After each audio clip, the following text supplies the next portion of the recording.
Love, drama, confessions, tears. Nope, I'm not talking about this year's best rom-com. It's got to be Love Island's most dramatic recoupling yet. Hey everyone, I'm Philip and this is Love Island, the Daily Graft.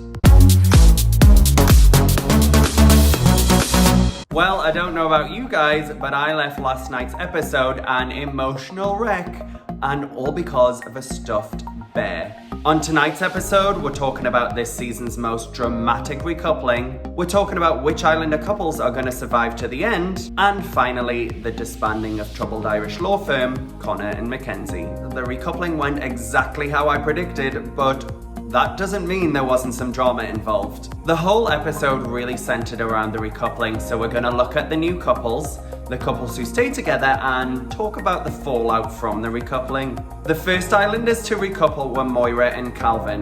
The way it was set up was the girls were there with the new boys picking, and then the boys came down the stairs either with a new girl or solo. And as suspected, they both picked a new partner. Moira literally shouted Aaron's name. Ariel asked, "So which island are you interested in?" And Moira went, "Aaron!" And everyone laughed because it was such a weird moment, but she was very sure of herself. Calvin then came down the stairs with Cher. The most surprising thing about this is Moira's face. Moira was livid. She was genuinely angry that Calvin had come back with someone else. And we're sitting at home thinking, okay, Moira, how can you be angry when you've recoupled with someone else? Rather than just accepting that she hasn't felt a connection with anyone yet, she's getting very emotional about it. The way you have to look at it is she's jumped ship very quickly at the first chance. She's not really given the relationship she's in the chance to build. Moira and Calvin sit down for a chat a little later in the episode to talk about their recoupling and the fact that they're no longer with each other. Moira says she feels disrespected by Calvin because he didn't come over and speak to her and talk about the reason he was recoupling. What really got my back up in this conversation was the fact that Moira stated, "I expected you to come back single even though I paired up with Aaron, and then I could have the opportunity to get to know both you and Aaron." Come on, Moira. This is the epitome of having your cake and eating it and expecting everyone to jump to your attention. Firstly, why are you angry at Calvin when you also recoupled? Secondly, why should Calvin stay single just to come and dote all over you? Thirdly, why aren't you being honest about what you want? It is totally okay to say, "I haven't felt a connection with people."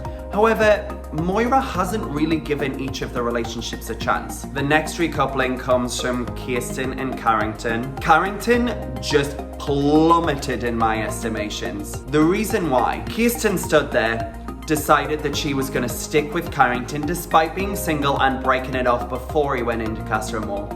Now you can see all the girls on the sofa are sitting there thinking, well, this is the wrong decision, Kirsten. He is not going to come back single. They all knew it. We all knew it. The only one who didn't seem to know it was Kirsten. There is a brief moment where Carrington comes down the stairs and it looks like he's single, and we're all sitting going, oh my god, didn't see that one coming. Then down the stairs following Carrington is Laurel. So shady.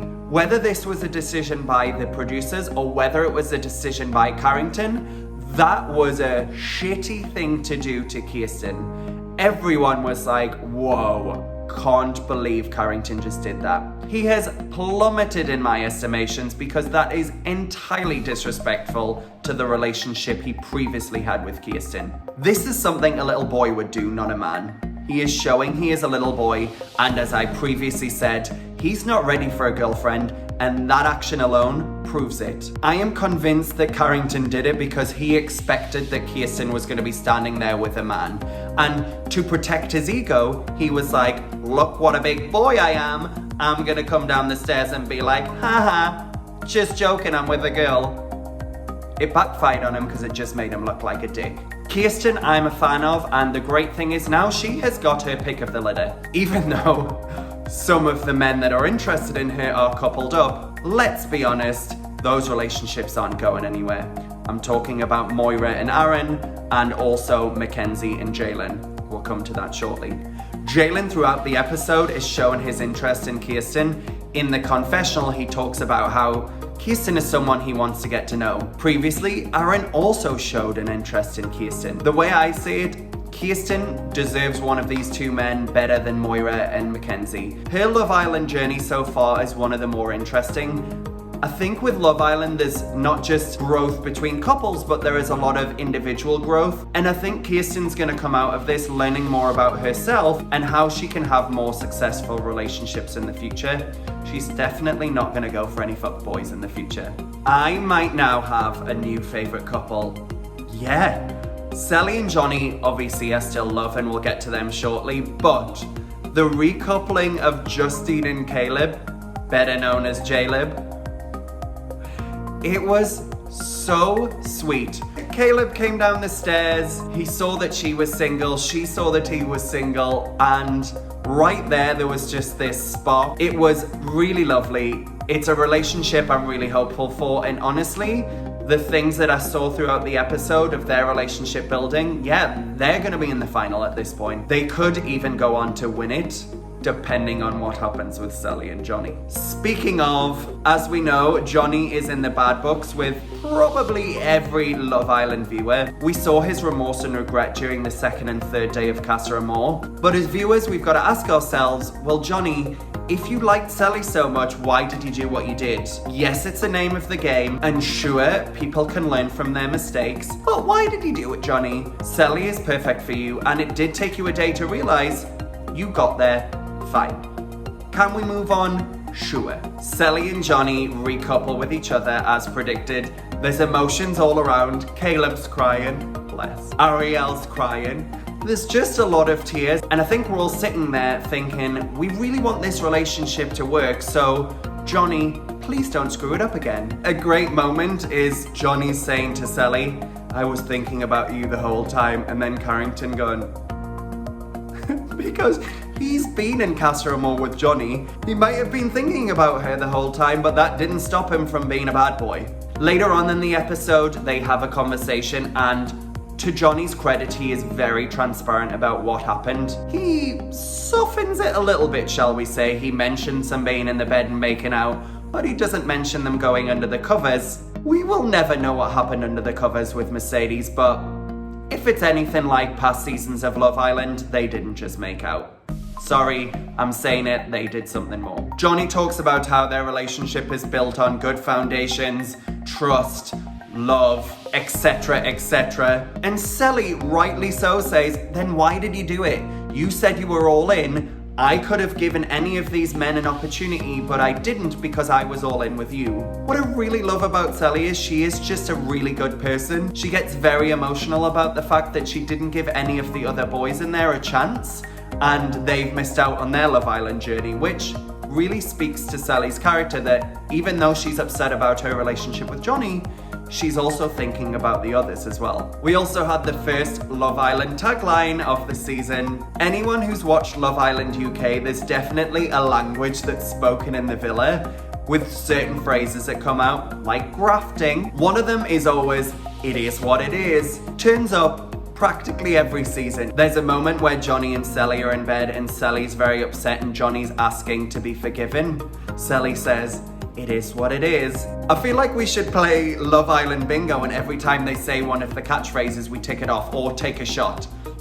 This is maybe an idea for next episode, I don't know. The final couple to recouple, McKenzie and Connor. This was my whole face during this recoupling. McKenzie gives a very honest speech. She talks about where she sees the relationship between her and Connor failing, where she failed, where Connor failed. All the boys who have already come in are sitting on the sofa knowing what's about to happen, and they're all pissed. They are furious at McKenzie. Connor comes down the stairs and he has Mackenzie's bear in her hand. Couldn't cope. It was such a moment, and you're like, oh God, he's got the bear. I lost it. You can't help but feel sorry for Connor in this moment. However, we all saw it coming. We knew this relationship wasn't gonna work, as did all of the girl and boy islanders who had spent time with them. McKenzie points out the fact that all of the boys are currently mad at her, but as she says to the girls, you know, just days before, all of the boys were telling Connor to dump McKenzie. So they can't really be mad at her because it's hypocritical. Connor didn't have the guts to call it off. McKenzie did. She's gonna look like the bad guy because there is always a bad guy in a breakup. This recoupling was probably as dramatic as the recoupling of Amber and Michael of Love Island UK Season 5. If you remember, Michael came back in with another girl and Amber was like, what? In comparison, I think that Connor thought that he was going to come back and see McKenzie single. I don't think he had any doubt. And the same with Amber. I think she thought that Michael was going to be trustworthy because they built a foundation in their relationship. In the last episode, I talked about how we were seeing a new side to McKenzie. She was becoming very likable, much more calm, cool, just taking it as it is. Throughout the episode, we see Jalen kind of being the house counselor, as was the case with Connor. Both are just really good guys, and that's the interesting thing here. Connor is just a nice guy, as is Jalen. Jalen has spent most of the day talking to the other Islanders, and he admits in the confessional that he likes Kirsten. They spend a lot of time chatting throughout the day. This doesn't go down well with McKenzie. There's a conversation she has with Moira about the fact that she just gets very angry when men don't give her their full attention. And it's like a light bulb moment. We're sitting here as viewers going, oh my god, it makes total sense. You just want men to dote on you. And that's why you had a problem with Connor, and now why you're having a problem with Jalen.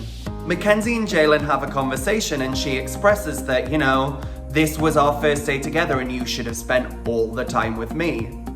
Oh, now we're starting to see a repeat of the McKenzie we saw before with Connor. She goes from cool, chill girl to why don't you love me? This, of course, instantly puts Jalen off. There's honestly a little bit of gaslighting going on from McKenzie. In their conversation where McKenzie's asking about him being a confidant to all of the Islanders, and she says to him, do you think you have a problem putting your feelings ahead of other people's?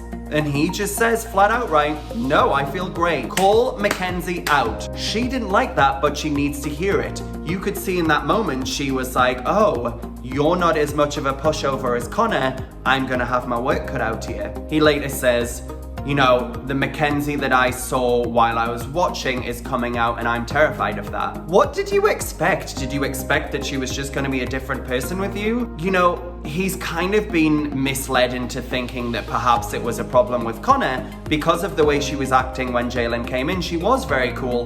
We all saw it as viewers and we were like, oh, this is a new side to McKenzie that we like, and keep down this path, McKenzie. But sure enough, old habits die hard, and of course, she's going in the way that she did with Connor. I'll be honest, I was McKenzie in my 20s. One of my best friends used to be like, Philip, you just need to play it more cool and people will show you more interest. It took me a while to get to the point of being like, do you know what? I have the goods. I don't need to prove myself. If you like me, good. If you don't, see you later. That's where McKenzie needs to get to, and I feel like everything that's happening in the villa is going to ultimately make her a stronger person and a better partner for whoever she ends up with eventually. Clips from the next episode show Jalen going after Kirsten and McKenzie doubting her decision. So there is definitely trouble in paradise, and no other place to talk about it than here with me on Love Island, the Daily Graft. Make sure to follow me on Instagram, like and subscribe on YouTube.